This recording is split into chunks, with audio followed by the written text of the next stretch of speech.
हाँ तो प्रिय विद्यार्थियों, स्वामी केशवानंद उच्च माध्यमिक विद्यालय लक्ष्मणगढ़ की ऑनलाइन क्लासेज में आप सबका स्वागत है। आज हम कक्षा 10वीं हिंदी के अंतर्गत चैप्टर नंबर 1 पढ़ रहे हैं और इस पहले पाठ के जो रचयिता हैं लालाव वे हैं सूरदास जी। तो आज हम सूरदास जी और सूरदास जी का जो काव्य है उसके बारे में विस्तार से वर्णन करेंगे। ठीक है, देखिए सूरदास जी का जो जन्म हुआ था वह सन 1483 में हुआ था। कब हुआ था? सन 1483 में। आपको एक बात और बता देना चाहता हूं मैं, अगर विक्रमी संवत की बात की जाए, किसकी बात की जाए? अगर विक्रमी संवत की बात की जाए तो सूरदास जी का जो जन्म हुआ था वह विक्रमी संवत 1540 में हुआ था। ठीक है, विक्रमी संवत 1540 में हुआ था। और अगर सन की बात की जाए तो सन 1483 में हुआ था। ठीक है, अब जन्म कहाँ हुआ था, इस बात को लेकर के विद्वानों में मतभेद बना हुआ है।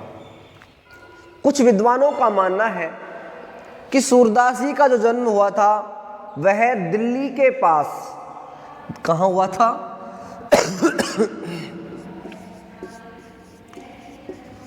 दिल्ली के पास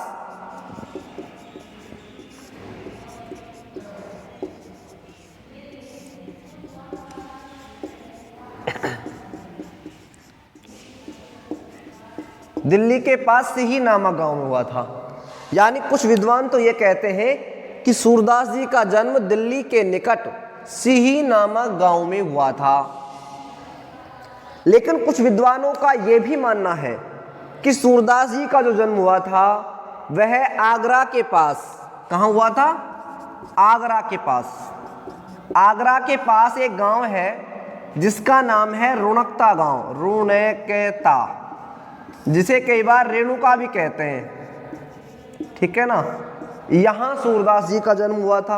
ये दोनों ही मत जो है विद्वानों में प्रचलित हैं, लेकिन अधिकांश विद्वान जो हैं दिल्ली के पास सिही नामक गांव को सूरदास जी का जन्म स्थान मानते हैं। ठीक है, अब बात आती है कि सूरदास जी जन्मांध थे या बाद में अंधे हुए थे। इस बात को लेकर के भी विद्वानों में मतभेद है। कुछ कहते हैं कि वो जन्म से अंधे थे, कुछ का मानना है कि वो बाद में अंधे हुए थे, है ना, लेकिन ये निश्चित है कि वो अंधे थे। ठीक है, अब सूरदास जी के जो गुरु थे वो कौन थे, आपको बता देना चाहता हूं। सूरदास जी के गुरु जो थे वो थे वल्लभाचार्य। कौन थे भाई?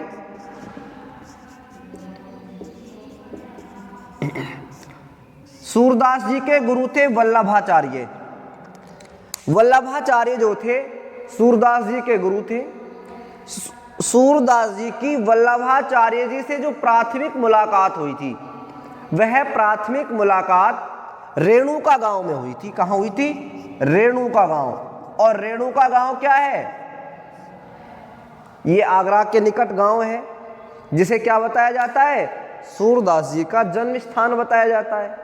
ठीक है, वहां पर वल्लभाचार्य जी की पहली मुलाकात, सूरदास जी की वल्लभाचार्य जी से पहली मुलाकात हुई थी। सूरदास जी के पिता का जो नाम है वह रामदास बताया जाता है। क्या बताया जाता है भाई? पिता का नाम, पिता का नाम रामदास। सूरदास जी के पिताजी का नाम रामदास बताया जाता है कि उनके पिता का नाम क्या था? रामदास था। सूरदास जी बचपन में ही कहां आ गए थे? आगरा और मथुरा के बीच एक स्थान है और वो स्थान है गऊ घाट। क्या स्थान है? गऊ घाट। ये जो गऊ घाट है ये कहां स्थित है? आगरा और मथुरा। आगरा और मथुरा के बीच जो वृंदावन है उस वृंदावन में गऊ घाट स्थित है। इस गऊ घाट पर ये बचपन में ही आ गए थे और फिर इसे इन्होंने अपना मुकाम बनाया। यहीं पर आजीवन इन्होंने समय व्यतीत किया। पूरी जिंदगी जो थी इन्होंने गऊ घाट पर बिताई थी। सूरदास जी जो थे अष्टछाप के कवियों में सर्वश्रेष्ठ थे।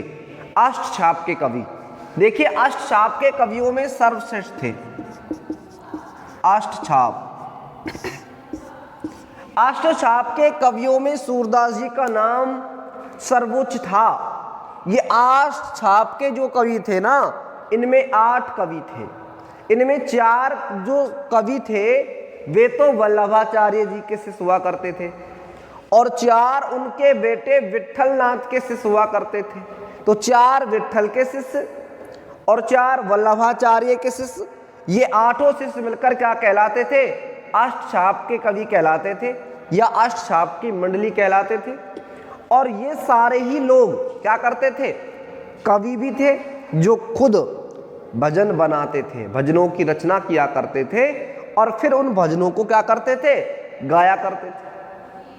तो उस मंडली के, उस भजन गायक मंडली के सबसे जो वरिष्ठ व्यक्ति थे वो कौन थे? वो भी सूरदास जी थे। ठीक है।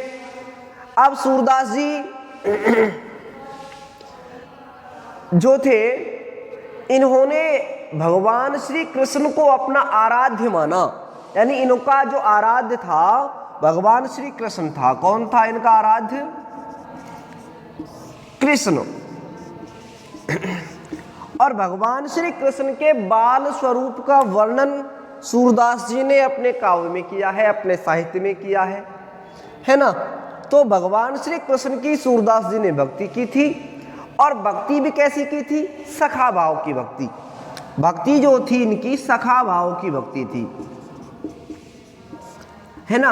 अगर आपको कहीं भी मिले तो क्या कहना पड़ेगा कि सूरदास जी की भक्ति किस प्रकार की मानी जाती है? तो आप बताओगे सूरदास जी की भक्ति या तो साख्य भाव की है या सखा भाव की है। कई जगह उसे मित्र भाव की भक्ति भी कह देते हैं। ठीक है ना।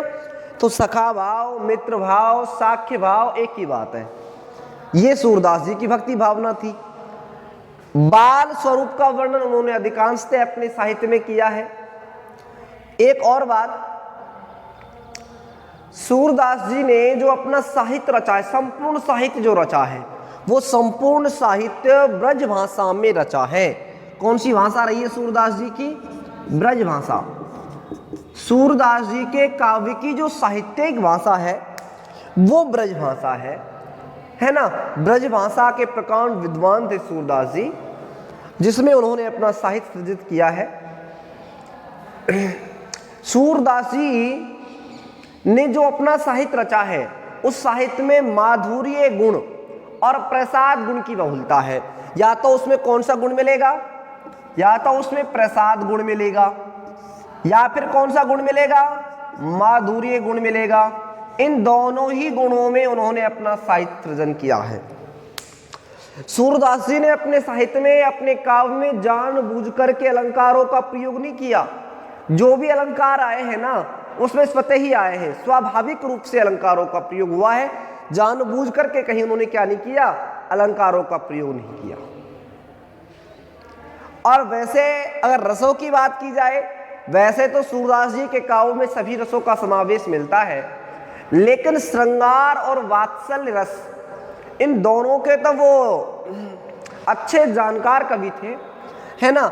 श्रृंगार का उन्होंने खूब प्रयोग किया है। श्रृंगार के दोनों पक्षों का, संयोग का भी, तो विप्रलंब यानी वियोग श्रृंगार का भी, दोनों का ही वर्णन जो है सूरदास जी के काव्य में मिलता है। वात्सल्य रस के सूरदास जी जनक कहलाते हैं। एक और बात आती है, वात्सल्य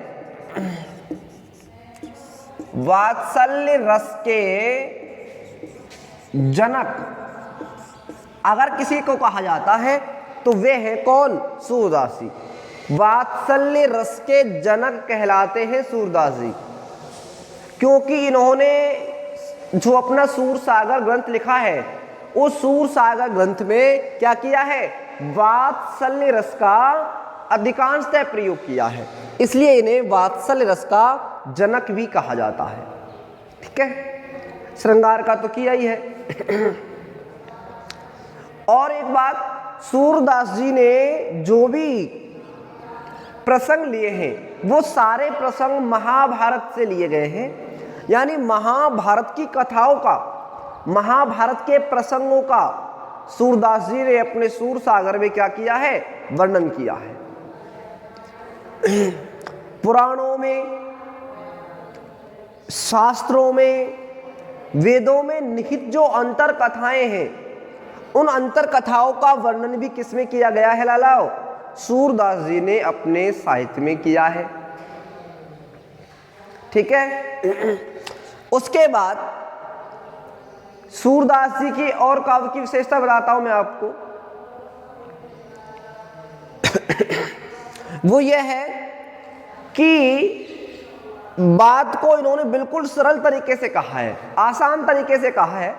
पढ़ने वाला पाठक जो है वो उनकी बात को आसानी से समझ जाता है, जो कि प्रसाद गुण की क्या है, एक विशेषता है।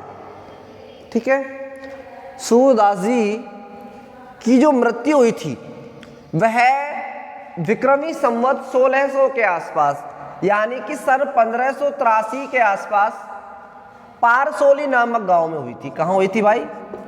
पारसोली नामक गांव में। पारसोली नामक गांव में सूरदास जी का निधन हुआ था सन 1583 में। और सूरदास जी के निधन पर इनके गुरु वल्लभाचार्य जी ने कहा था कि पुष्टि मार्ग को जहाज चलो जात है, जाको कछु लेनो हो सो लेव। यह कथन जो था वल्लभाचार्य जी का था, जिसमें सूरदास जी को पुष्टि मार्ग का, वल्लभ संप्रदाय का जहाज कह करके क्या किया गया था, संबोधित किया गया था। सूरदास जी के द्वारा वैसे तो कई ग्रंथ रचे गए हैं, लेकिन प्रामाणिक जो ग्रंथ हैं जिनको हम ये कह सकते हैं कि वो सूरदास जी ने ही लिखे हैं, उन प्रामाणिक ग्रंथों की संख्या 3 है। ठीक है, एक है सूर सागर, जो भी प्रामाणिक ग्रंथ है। दूसरा है सूर सारावली, और तीसरा जो ग्रंथ है वह है साहित्य लहरी।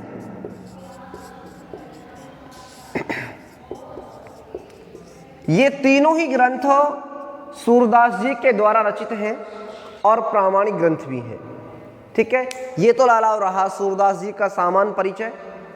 अब हम यहां से आगे जो अध्ययन करेंगे वो करेंगे सूरदास जी के पदों का। और ये जो पद दिए गए हैं ना, जो हमारे पहले पाठ में जो पद दिए गए हैं, वे सारे ही पद सूर सागर से लिए गए हैं। और आपको बता देना चाहता हूं, सूर सागर का भी एक प्रसंग है, उस प्रसंग का नाम है भ्रमर गीत। कौन सा प्रसंग है? भ्रमर गीत प्रसंग है, भ्रमर गीत।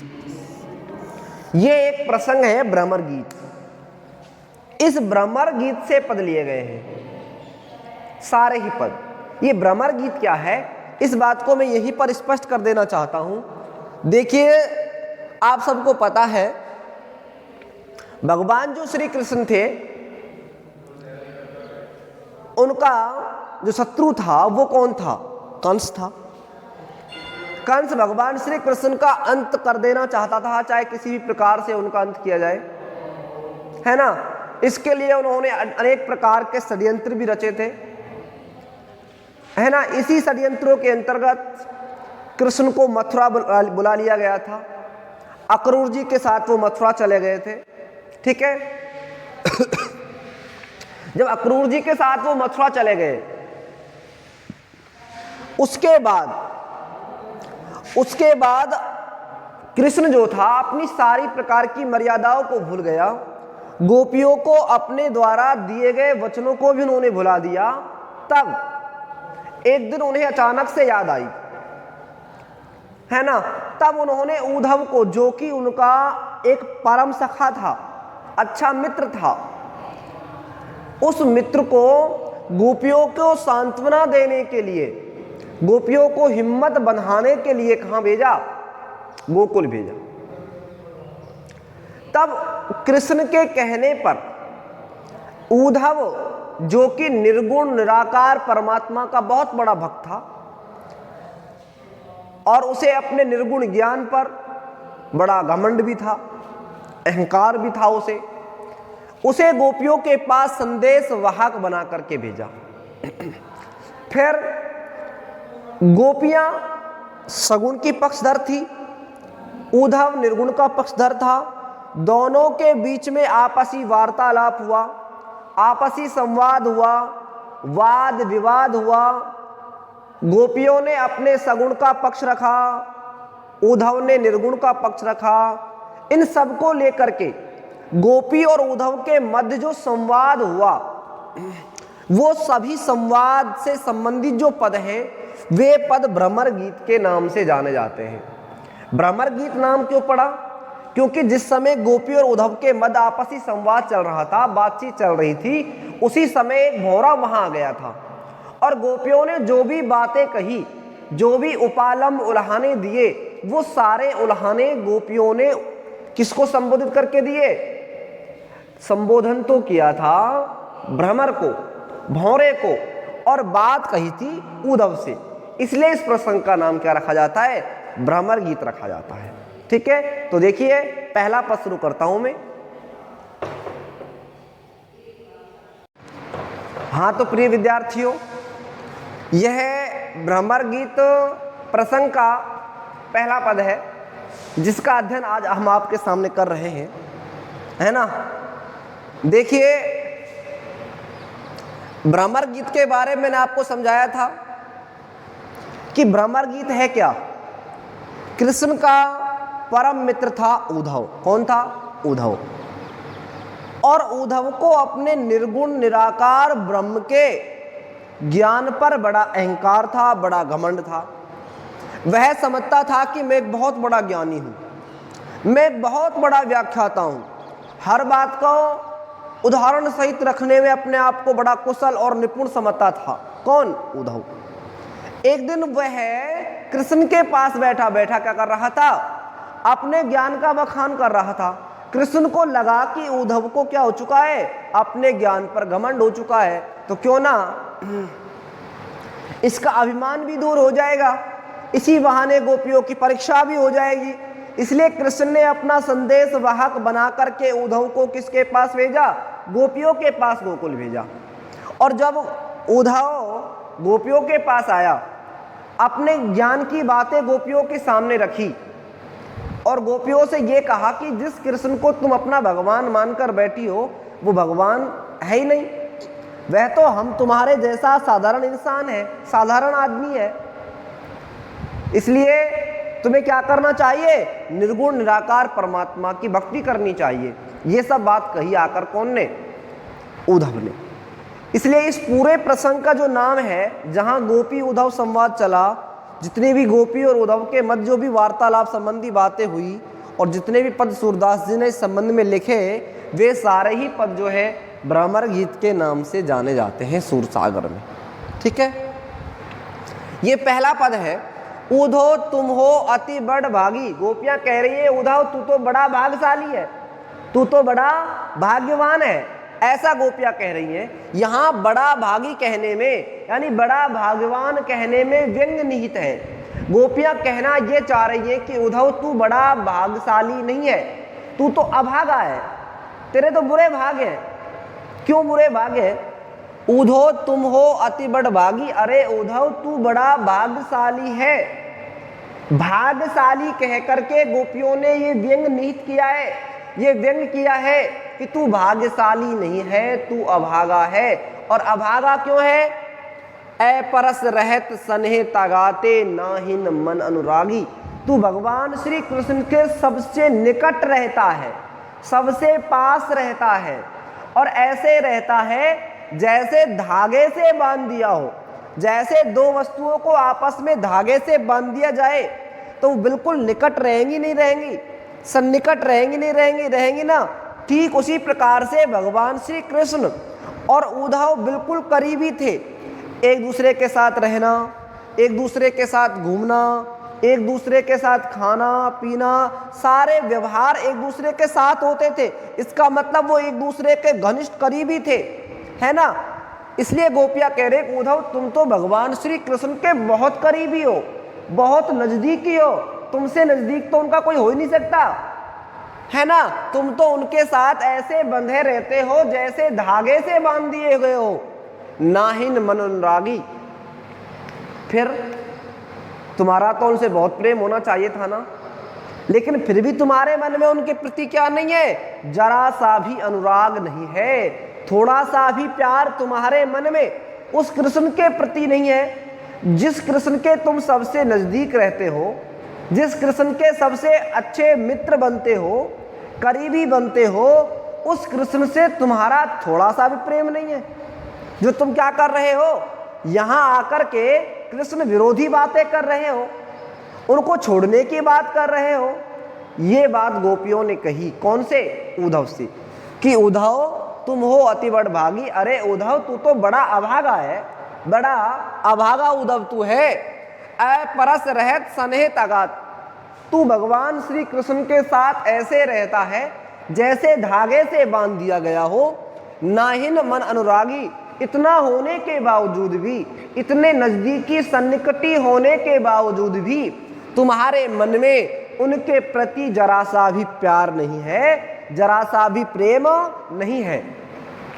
अगर थोड़ा भी प्रेम तुम्हारे मन में कृष्ण के प्रति होता तो क्या होता, क्या होता, तुम उनकी विरोधी बातें नहीं करते, जबकि तुम क्या कर रहे हो, हमारे सामने कृष्ण विरोधी बातें कर रहे हो। पुरैन पात रहत जल भीतर तारस देहना दागी। उद्धव से गोपियां कहती हैं उद्धव तुम्हारा व्यवहार तो इस तरह का हो चुका है जैसे पुरैन पात, पुरैन कहते हैं कमल को, जैसे कमल का जो पौधा होता है वह पानी में रहता है। कहाँ रहता है, पानी में रहता है।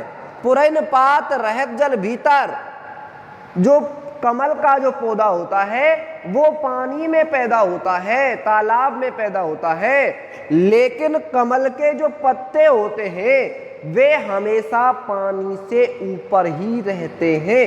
यानी कमल का पौधा पानी में रह कर के भी पानी से अछूता रहता है, पानी से दूर रहता है। ठीक उसी प्रकार से उद्धव व्यवहार तूने अपना लिया है। तू कृष्ण के सबसे करीब रहता है, नजदीक रहता है, उसके बावजूद भी तेरे मन में क्या नहीं है, थोड़ा सा भी प्यार नहीं है, थोड़ा सा भी प्रेम नहीं है। ऐसा प्रेम नहीं है कैसा, जैसे कमल का पौधा पानी में रहे लेकिन पानी से उसके पत्ते हमेशा क्या रहे, दूर रहे। जो जल माहे तेल की गागर बूंद ने ताको लागी। उद्धव तूने तो अपना व्यवहार चिकने घड़े की तरह अपना लिया है।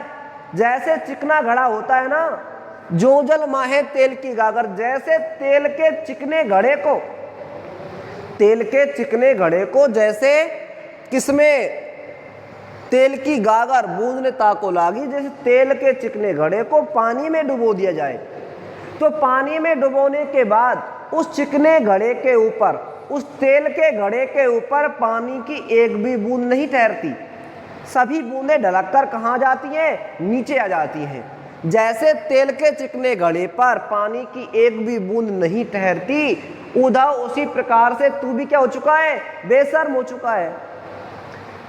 तूने भी अपना व्यवहार चिकने घड़े की तरह कर लिया है, उनके सबसे करीब रहता है, भगवान श्री कृष्ण के लाखों उपदेश रोजाना सुनता है, लेकिन भगवान श्री कृष्ण की मधुर बातों का, प्रेम भरी बातों का, उनके सदुपदेशों का तेरे ऊपर कोई असर नहीं पड़ा, तेरे ऊपर कोई प्रभाव ही नहीं पड़ा है। ऐसा गोपियां कहती हैं कौन से, उद्धव से। प्रीति नदी में पाँव ने बोरो दृष्टि न रूप परागी। उद्धव शायद तूने प्रेम की नदी में पैर ही नहीं डुबोया है। अगर कृष्ण के प्रेम की नदी में तू अपना पैर डुबोता तो पैर डुबोएंगे तभी तो पैर भीगेगा। तूने शायद प्रेम की नदी में पैर ही नहीं डुबोया है, यानी कृष्ण से प्रेम करने की तूने कोशिश ही नहीं की है। और जब प्रेम करने की कोशिश ही नहीं की है तो तेरे मन में उस कृष्ण के प्रति प्रेम जागृत कैसे होगा? नहीं हो सकता। अगर तू थोड़ा भी प्रयास करता कृष्ण से प्रेम करने का तो तेरे मन में उनके प्रति प्रेम अवश्य जागृत होता, लेकिन प्रेम इसलिए जागृत नहीं हुआ क्योंकि तूने प्रेम करने की कोशिश ही नहीं की। तूने प्रेम की नदी में पैर ही नहीं डुबोया है। दृष्टि ना रूप परागी और ना ही तूने भगवान श्री कृष्ण के प्रेममयी मुख का दर्शन किया है। अगर तूने सही प्रकार से भगवान श्री कृष्ण के प्रेममयी मुख का दर्शन किया होता तो भी तेरे मन में क्या पैदा हो जाता? प्रेम पैदा हो जाता। लेकिन तेरे मन में उस कृष्ण के प्रति कोई प्रेम नहीं है, कोई मोह नहीं है, किसी प्रकार का कोई अनुराग नहीं है, क्योंकि तूने उस कृष्ण को समझा ही नहीं है, तूने उस कृष्ण को अच्छे से देखा ही नहीं है जो तेरे मन में उस कृष्ण के प्रति क्या हो? प्रेम पैदा हो। सूरदास अबला हम बोरी गुर चाटी जो पागी। सूरदास जी गोपियों के माध्यम से कहते हैं, गोपियां कहते हैं उद्धव हम तो अबला हैं, हम तो बेसहारा हैं। गोपियों ने अपने आप को अबला शब्द कहा है। अबला इसलिए कहा है क्योंकि गोपियों का एकमात्र सहारा था कृष्ण, और वो कृष्ण भी गोपियों को छोड़कर कहाँ चला गया? मथुरा चला गया। इसलिए गोपियां कहती हैं कि उद्धव हम तो अभागी हैं, हम तो बेसहारा हैं, अबला हैं, लेकिन अबला होते हुए भी, बेसहारा होते हुए भी आज भी हमारा उस कृष्ण से ऐसा घनिष्ठ प्रेम है, ऐसा अनन्य प्रेम है जैसे गुड़ से चींटियों का होता है। जैसे गुड़ से चींटियों का होता है ना, जब चींटियां गुड़ के चारों ओर चिपक जाती हैं तो चाहे जान चली जाए लेकिन क्या नहीं होगी? गुड़ को छोड़ करके वो चींटियां कहीं अन्यत्र नहीं जा सकती, कहीं दूसरी जगह नहीं जा सकती।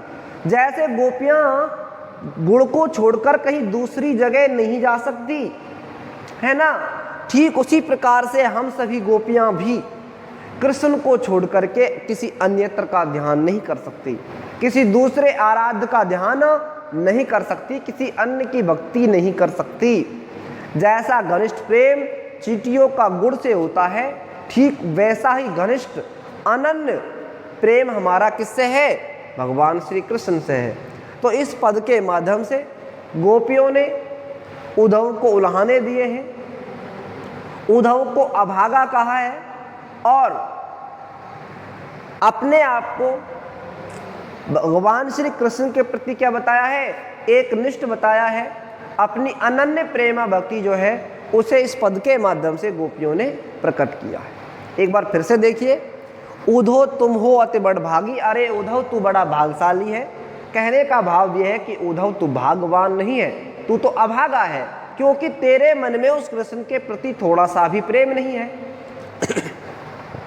ए परस रहत सनिहित अगाते नाहिन मन अनुरागी। अरे उद्धव तू भगवान श्री कृष्ण के साथ में ऐसे रहता है जैसे धागे से बांध दिया गया हो, उसके बावजूद भी तेरे मन में उनके प्रति प्रेम नहीं है, इसलिए तू क्या है? बड़ा अभागा है। पुरैन पात रहत जल भीतर तारस देह न दागी। जैसे कमल का पौधा पानी के अंदर रहता है, लेकिन उस कमल के पत्ते जो होते हैं वे पत्ते हमेशा पानी से अछूते रहते हैं, पानी से दूर रहते हैं। तालाब में चाहे पानी कितना ही बढ़ जाए लेकिन कमल के पत्ते हमेशा पानी से ऊपर ही रहेंगे, पानी उनको कभी छू नहीं सकता। उसी प्रकार से तो भगवान श्री कृष्ण के साथ रह करके भी क्या रहता है? उनसे हमेशा दूर रहता है, हमसे हमेशा उनसे अछूता रहता है। जो जल माहे तेल की गागर बूंद ने ताको लागी। जैसे तेल के चिकने घड़े को अगर पानी में डुबो दिया जाए तो पानी की एक भी बूंद उस चिकने घड़े पर नहीं ठहर सकती, उसी प्रकार से उद्धव भगवान श्री कृष्ण के उपदेशों का, उनके प्रेम का तुम्हारे ऊपर क्या नहीं पड़ा है? कोई असर नहीं पड़ा है, कोई प्रभाव नहीं पड़ा है। प्रीत नदी में पाँव ने बोरो दृष्टि न रूप परागी। गोपियां कहती है उद्धव तुमने तो प्रेम की नदी में पैर ही नहीं डुबोया है, और जब तुमने प्रेम की नदी में पैर ही नहीं डुबोया है तो बिना पैर डुबोए पैर कैसे भीजेगा? नहीं भीज सकता ना। इसलिए तुमने भगवान श्री कृष्ण से प्रेम करने की कोशिश ही नहीं की है। सूरदास अबला हम भौरी गुर चाटी जो पागी। गोपियां कहती हैं कि सूरदास जी गोपियों के माध्यम से कहते हैं कि उद्धव हम तो अभागी हैं, हम तो बेसहारा हैं, अबला गोपिकाएं हैं, उसके बावजूद भी हम भगवान श्री कृष्ण से ऐसे प्रेम करती हैं जैसे चींटियां गुड़ से करती हैं। जिस प्रकार से चींटियों का घनिष्ठ प्रेम गुड़ से होता है, गुड़ को छोड़ कर के चींटियां कहीं अन्यत्र नहीं जा सकती, कहीं दूसरी जगह नहीं जा सकती, उसी प्रकार से हम सभी गोपियां अपने प्रेम पर एकनिष्ठ हैं। भगवान श्री कृष्ण पहले भी हमारे थे, अब भी हमारे हैं, आगे भी रहेंगे। उनको छोड़कर हम किसी अन्यत्र का भजन नहीं कर सकती, अन्यत्र का ध्यान नहीं कर सकती। वे हमारे सर्वस्व हैं और प्राणों के आधार हैं। ठीक है।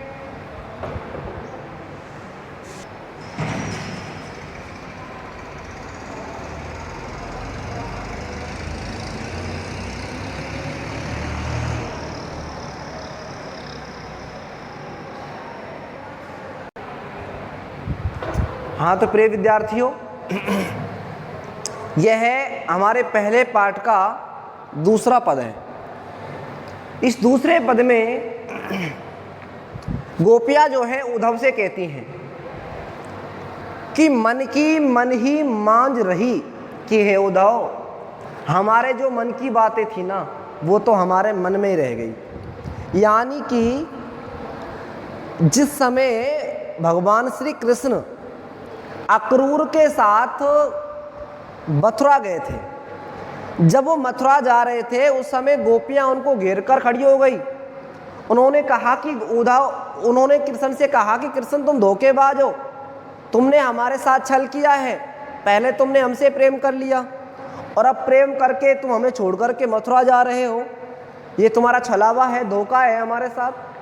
तब भगवान श्री कृष्ण ने गोपियों को हिम्मत बंधाई और उनसे ये कहा कि तुम चिंता मत करो, मैं ज़्यादा दिन के लिए मथुरा नहीं जा रहा हूँ, मैं थोड़े ही दिन बाद वापस लौट करके तुम्हारे पास आ जाऊँगा। ये मर्यादा की बात भगवान श्री कृष्ण ने गोपियों के सामने की थी। अब गोपियों को तो इस बात का पक्का भरोसा था कि भगवान श्री कृष्ण कभी ना कभी तो लौट करके हमारे पास अवश्य आएंगे, और जब आएंगे ना तो हम उनसे बड़ी बड़ी शिकायतें करेंगी, बहुत सारी बातें करेंगी जो हमारे मन में थी। अब गोपियाँ यही बात कह रही हैं कि मन की मन ही मांझ रही कि हे उद्धव, हमारे मन की जो बातें थी वे तो अब मन में ही रह गई, उनको तो हमने किसी के सामने कहा ही नहीं है, जबकि मन में तो बहुत सारी बातें थी, बहुत सारी शिकायतें थी। जिन शिकायतों को हम तुमसे करना चाहती थी वे सब तो अब मन में ही शांत हो गई। मन की मन ही मांझ रही उद्धव, हमारे मन की सारी बातें अब हमारे मन में ही रह गई। कहिए जाए कौन पे उद्धो नाही परत कही। उद्धव, अब हम अपने मन की बातों को किससे जाकर कहें, कैसे कहें, किस तरह कहें, अब हमसे कुछ भी कहा नहीं जाता। कहिए जाए कौन पे उद्धव नाही परत कही। हे उद्धव, हम कृष्ण से बहुत बातें करना चाहती थी, बहुत सारी शिकायतें करना चाहती थी, लेकिन अब हमारे मन की सारी बातें मन में ही रह गई। उन सब बातों को अब उद्धव हम कौन से जाकर कहें, कैसे कहें, अब हमसे कुछ भी कहा नहीं जाता। अवधि आधार आस आवन की तनमन बिता सही। उद्धव, अब तक तो भगवान श्री कृष्ण के आने की उम्मीद थी, आशा हमें लगी थी, इसलिए उस आशा में क्या कर रही थी, हम अपने तन मन के सभी दुखों को सह रही थी। यानी अब तक भगवान श्री कृष्ण के आने की अवधि थी, समय दे रखा था उन्होंने हमें कि हमें जब तक तुम्हारे पास आ जाऊंगा, लेकिन अब तो भगवान श्री कृष्ण के आने की जो अवधि थी वो भी क्या हो गई, वो भी समाप्त हो गई, क्योंकि अब तुम आ गए। अगर उसको आना ही था तो स्वयं ही आता ना, संदेश वाहक भेजने की उसे क्या आवश्यकता थी। इसलिए उद्धव, तुम्हारे आने से तो भगवान श्री कृष्ण के आने का समय भी क्या हो गया, समाप्त हो गया, उनके आने की अवधि भी क्या हो गई, समाप्त हो गई। अवधि आधार आस आवन की, अब तक उनके आने की क्या थी, आशा थी, उम्मीद थी। इसी उम्मीद के सहारे अब तक हम क्या कर रही थी, अपने तन के मन के सारे दुखों को सह रही थी, विथा दुखों को, अपने तन मन की सारी पीड़ाओं को हम सह पा रही थी। क्यों? क्योंकि उनके आने की उम्मीद बनी हुई थी, उनके आने की आस बनी हुई थी। इसी आशा में अपने तन मन के दुखों को हम सह रही थी। अब इन जोग सदेशन सुन सुन बिरहनी बिरह दही। लेकिन उद्धव अब तुम्हारे योग के संदेशों को सुन सुन करके, जो तुमने ये योग के संदेश सुनाए हैं, निर्गुण परमात्मा की, निर्गुण ब्रह्म की जो कथाएं सुनाई है ना, इन निर्गुण ब्रह्म के उपदेशों को सुन सुन करके उद्धव पहले से ही हम तो बिरहनी थी, पहले से ही हम तो विरह वेदना में संतप्त थी, दुखी थी, और अब हमारे मन का जो विरह वेदना है, हमारे मन की जो पीड़ा है वो अब और ज़्यादा बढ़ गई है। यानी हमारे मन का दुख, हमारे मन की व्यथा वो और अधिक तीव्र हो गई है। किस कारण से हो गई है? तुम्हारी इन योग की बातों को सुन सुन करके। अब इन योग सदेशन सुन सुन उद्धव, अब तुम्हारे योग के संदेशों को सुन सुनकर हमारे मन की व्यथा, हमारे मन की विरह वेदना और अधिक बढ़ गई है और अधिक तीव्र हो गई है। चाहत होती गुहार जिते ते उत्ते धार वही, हमारा एकमात्र सहारा था कृष्ण। उधर से हमें क्या थी उम्मीद? हर प्रकार की उम्मीद थी, अच्छा होने की उम्मीद थी। जिधर से हमें सहारा मिलना था उधर से एक ऐसी धारा वही है, एक नदी की ऐसी बाढ़ वही है, और उस बाढ़ में सब कुछ क्या हो गया? चौपट हो गया। यानी जिधर से हमें आशा लगी थी उधर से हमें उसने क्या कर दिया? बेसहारा बना दिया है। चाहत होती गुहार जितैते, जिधर से हमें अच्छा होने की आशा थी, जिधर से हमें आसरा मिलना था, उधर से एक ऐसी धारा बही है, एक ऐसी बाढ़ बही है जिस बाढ़ ने सब कुछ क्या कर दिया है? नष्ट भ्रष्ट कर दिया है। सारी आशाओं पर उसने क्या फेर दिया है? पानी फेर दिया है। सूरदास अब धीर धरे क्यों, गोपियाँ कहती हैं उद्धव अब हम कैसे धैर्य बनाएं, अपने आप को कैसे हिम्मत दे, क्योंकि अब तो भगवान श्री कृष्ण ने भी क्या नहीं छोड़ दी है? अपनी मर्यादा को त्याग दिया है। मर्यादा ने लही, अब तो भगवान श्री कृष्ण ने भी मर्यादा का त्याग कर दिया है, उन्होंने भी अपने नीति नियमों का त्याग कर दिया है। जब भगवान होकर के भी, मर्यादा पुरुषोत्तम होकर के भी यदि वो मर्यादा पर ना रहे, अपनी नीति पर ना रहे, अपनी बातों से मुकर जाए, तो अब बताओ अब हम अपने आप को कैसे धैर्य बनाएं, अपने आप को कैसे हिम्मत दें, क्योंकि अब तो भगवान ने भी क्या कर दिया है? मर्यादा को त्याग दिया है। यहाँ कौन सी मर्यादा को त्यागने की गोपियाँ बात कर रही हैं?